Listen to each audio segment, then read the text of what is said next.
Hi, this is Stories to Fall Asleep or in Love To. I'm Jo, known as the traumatized poet on social media, and I've written these stories both as a coach and as an artist to help you understand what it's like to truly be loved, seen, cared for, and fought for. I record these episodes in my cupboard. The only witnesses are a teapot named Cliff, and now you. I hope you settle, I hope you can relax, and I hope you sleep tight. Enjoy.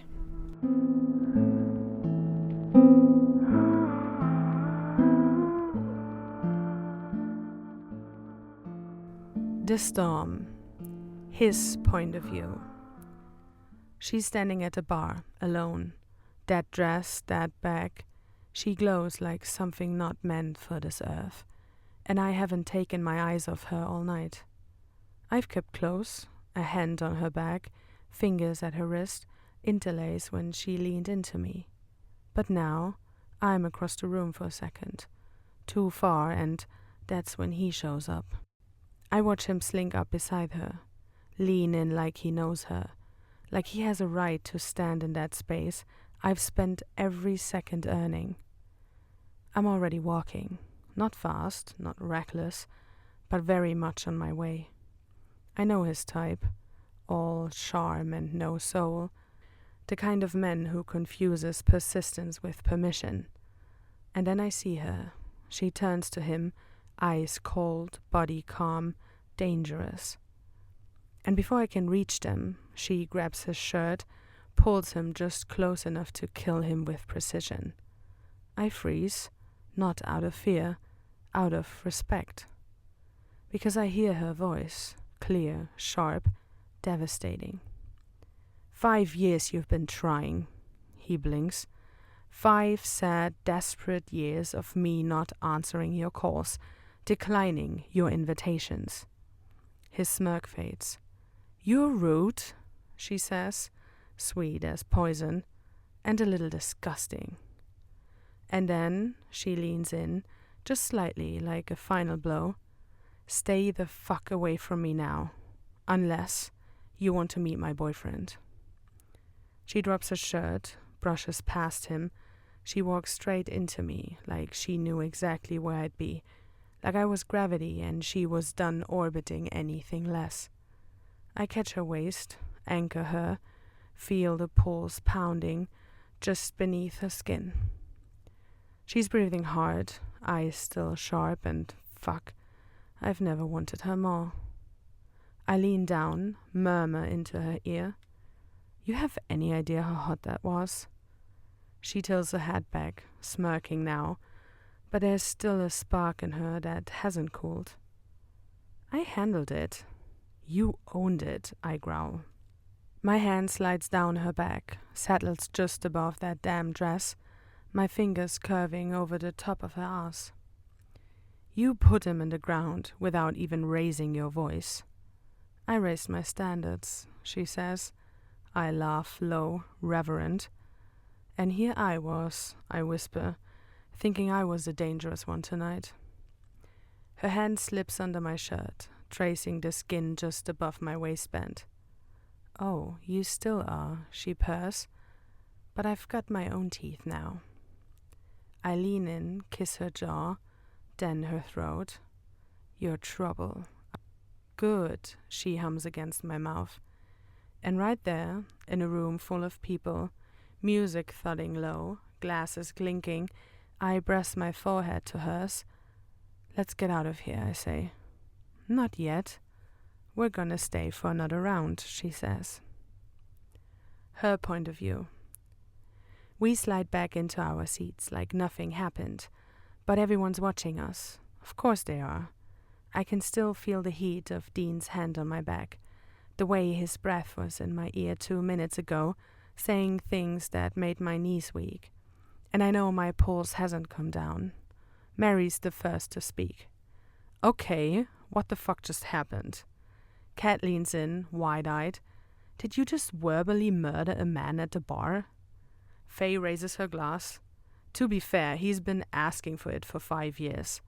Jules smirks, but also, holy hell, The tension between you two, it's giving public indecency. Everyone laughs, but it's knowing. Dean doesn't deny it. Instead, he leans back casually, one arm over the back of my chair, fingers still brushing my shoulder like he has to stay connected. He lets the laughter settle, then looks around the table, voice steady, deep, low enough to turn my spine to water. You guys mind if we get out of here? The table goes quiet, then bursts out laughing again. Jesus Christ, just say you want to go fucking leave. Cat shouts, throwing a peanut at him. We support you, Mary adds dramatically. Faye raises her glass again. Godspeed, lover boy, she says. Dean's already standing. He reaches for my hand like it's the only thing he needs to remember to breathe. And I go with him. Of course I do. Because when your man looks at you like that, with reverence and fire, and barely leashed need, you don't stay for one more drink. You go, you run, you let the storm take you. His point of view. We've barely stepped outside. The night air hits her skin, and she's glowing like sin and moonlight and trouble wrapped in silk. I'm about to pull her closer to say something like, let's grab a cab, when she turns to me, calm, eyes wild, voice low, and says, let's get a room. I blink, she gestures up. We're in front of a hotel. We'd save the way home. Let's wake some hotel guests instead. My mouth opens, closes. She steps in close, runs her hand down my chest. I want you. Now. I laugh breathless, already hard, already hers. You're serious? She tilts her head. Deadly. I look at her, the curve of her smile, the fire in her eyes, the echo of your mine written in her walk. Fuck it, I mutter. Let's go wake the neighbors. She grins, grabs my hand and pulls me back inside, and I know this isn't just lust. This is our fire, and we're about to let it burn down the ceiling. The desk clerk is typing slowly, painfully. Every keystroke sounds like a countdown to my undoing. I'm standing behind her, one hand holding our IDs, the other gripping the counter like it'll anchor me to the earth. And she knows. She fucking knows. She shifts, just a little, hips rolling back into mine. Slow, subtle, like a whisper I feel with my whole body. I inhale through my nose, hard. She's not even looking at me. She's studying the decor like she's in a goddamn museum. King bed okay? The receptionist asks, not looking up. Yeah, I manage, voice hoarse. King, definitely. Another shift, her ass presses fully into me now, and I can feel her smirk from where I'm standing. I lean down, mouth to her ear. Keep doing that, and we won't make it to the room. She shrugs, innocent. I thought you liked the challenge. The receptionist hands me a keycard, finally. Room 724. Elevator to the right. I nod my thanks, but I'm not sure I even made eye contact, because she's already walking, hips swaying like she's daring me to catch her. And God help this hotel, because I intend to. Her point of view. The door's closed behind us. He's already crowding me. Not touching, just there, all heat and intention. I press the button for the 7th floor. The light pings, and then the silence wraps around us, thick as the night. He exhales behind me, long, low. I can feel it before I hear him move. That subtle shift, his hand grazing my hips, his body pressing closer. Not quite against me, but enough. Your trouble, he murmurs at my neck, voice low, ragged. I hum in response. Let my head tilt back against his shoulder, let my ass roll back into his hips, just enough to hear the sound that breaks out of him, half growl, half prayer. You did this on purpose, he whispers. I smile. You haven't seen the lingerie yet. His hand finds my waist, grips it, steady, possessive. The elevator hums upward, floor by floor, and the air between us thickens. He bends, kisses the side of my neck, slow, open, like he's already undressing me with his mouth. I swear, he says against my skin, if this elevator stops before we get to that room. I turn my head, just enough to catch his eyes, dark, focused, already burning. You're what? I whisper. He doesn't answer. He just presses me against the elevator wall, one hand on my throat, gentle, not pushing, just holding. And I know we're not even in the room yet, but the storm's already here. His point of view. The door of the room barely shuts before I have her against it. Her back hits the wood with a soft thud, and my mouth is on hers before she can speak. Not careful, not patient, just need. Her hands yank at my shirt, desperate, fingers fumbling the buttons like her pulses racing faster than her coordination. I press into her, hips flush against hers, and she groans into my mouth like she's been waiting all night for this exact moment. Maybe longer.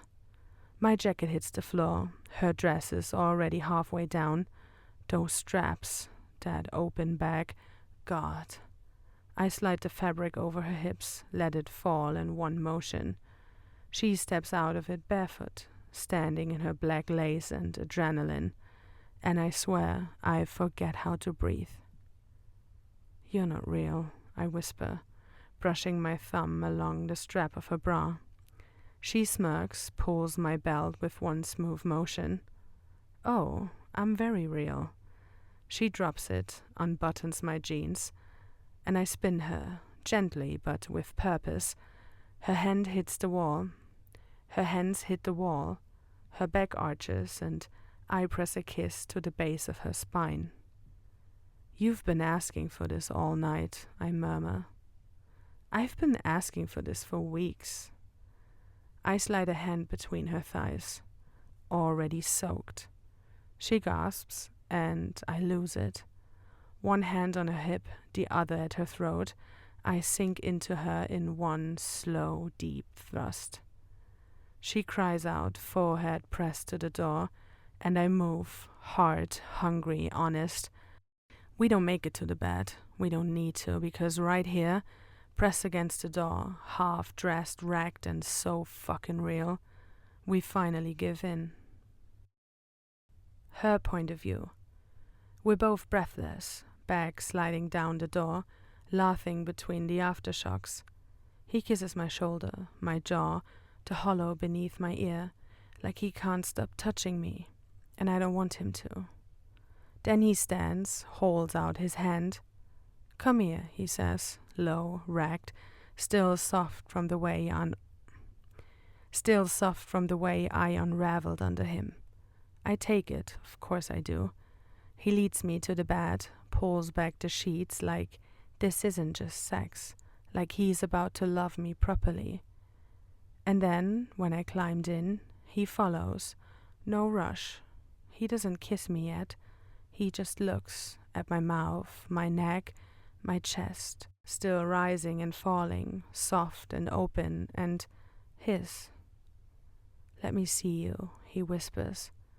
And he does. His hands explore me like scripture, palming my breasts, thumbs brushing over my nipples, until I'm sighing, arching, aching.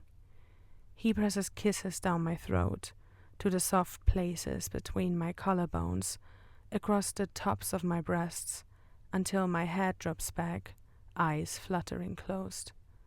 His hands on my thighs, mouth on my belly, tongue trailing slow along my ribs. You don't know what you do to me, he murmurs into my skin. You drive me mad, and still, he drags his lips along the underside of my breast. You bring me peace, and look at you," he whispers, still glowing. I part my legs, not bold, not teasing, just open. "Then come and worship the sun," I say. He exhales, shaky, reverent, and he does, mouth between my thighs, kisses like confession, tongue slow, precise, like he wants to memorize how I fall apart. And when I do, again, I whisper his name like it's sacred. He moves up my body, kisses every place I flinched before, settles between my legs like a prayer and enters me slow this time. Deep, measured, present. He holds my face, keeps his forehead pressed to mine, our eyes locked, our hands find each other. He kisses me through every thrust, every moan, every wave that builds between us. This isn't about the rush. This is about coming home, and we do, together, not with fire, but with knowing. And when it's over, we stay like that, breath tangled, bodies entwined, no one speaking, because this time, everything was already said. His point of view. She's half asleep now, one hand resting over my heart, the sheets twisted around her thighs, her mouth kiss swollen, her breath finally slowing, and I can't stop staring at her. I've never seen someone glow like this, not from sex, not from sweat, but from being seen. She let me in tonight, not just to her body, but to her fire, her chaos, her power, and she looked at me with all that light in her eyes and said, "Come worship the sun." And I did. I would again, because I've touched her softness before, held her through storms, loved her when she curled into herself and told me the world was too much. But this was her uncurled, bare, lit from the inside, glorious. And she let me be the one to touch it, to kiss it, to fall into it without fear. And now she's here, on my chest, wrapped around me like I'm the thing she returns to after shining on everyone else. And I get it now.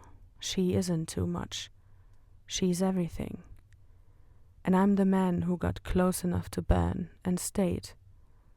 I keep replaying every second of what just happened. The way she looked at me, the words she said, the offering of it all. Then her voice, low and amused. "You're brooding." I glance down. She's watching me now, chin resting on my chest. "What are you brooding about?" I smile, barely, brush my thumb along her arm. "You," I say simply. Her brow arches, curious. I pause because I want to get it right. I swallow, eyes on the ceiling for a second. "You told me to worship the sun." Her lips curve, a little smug, a little shy, and says, "And?" I look back at her, really look. "And you let me." My voice drops. "And you let me. You let me." She goes quiet, not because she doesn't know what to say, but because she knows what I mean. "You let me see all of you tonight," I continue. "Not just your body, but your power, your fire, your goddamn radiance." I reach up, brush a strand of hair from her face, and I'm just laying here thinking, how the hell did I get chosen by the sun? She doesn't laugh, doesn't tease. She just shifts up, kisses me softly, then whispers against my lips. "Because you didn't try to dim me. You burned with me." The next morning, I wake up before her. The room is quiet, bathed in soft gold from the crack in the curtains, the kind of light that forgives everything, that blesses what's real. She's on her side, one arm tucked under her cheek, the sheet half fallen from her body, and the way the light touches her shoulder, God, she looks like something holy. Her hair's a mess. There's a faint bruise on her collarbone. Mine.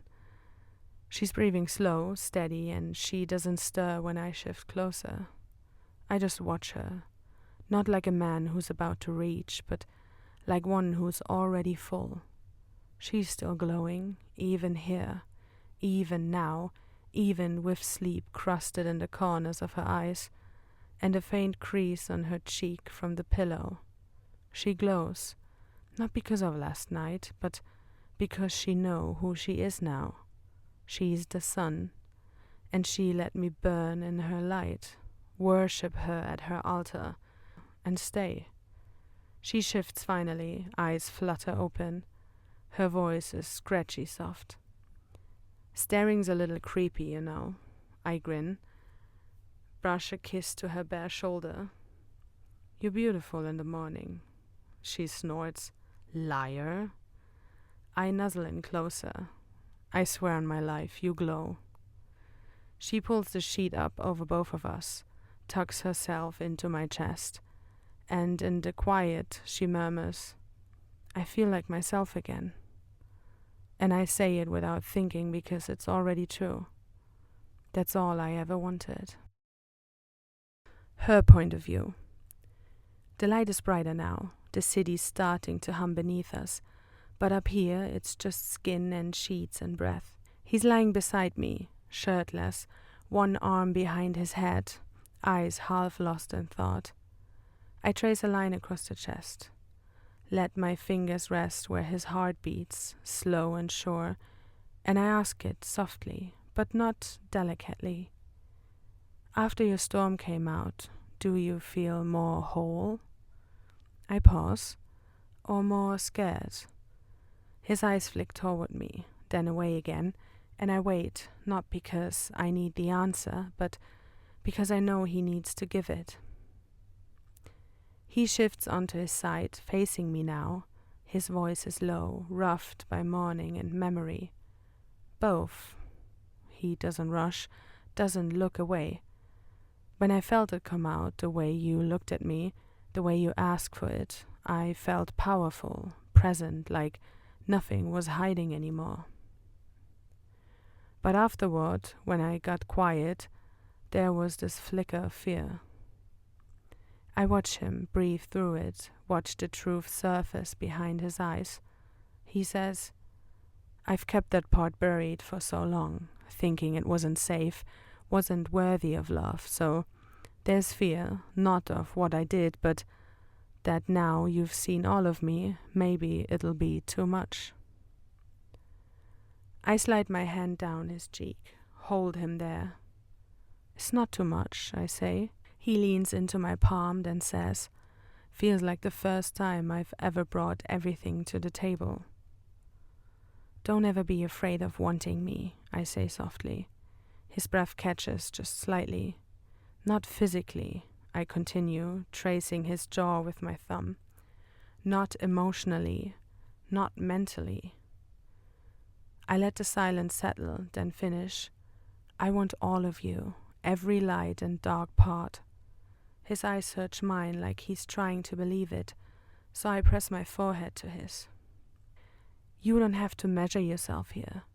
You don't have to hold anything back. Your storm doesn't scare me. Your softness doesn't bore me. And your need, that's the part I treasure most. He exhales, shaky, like I just unlocked something. And when he kisses me this time, it's not about passion. It's about peace, because now he knows. He is wanted, holy, and I'm not going anywhere.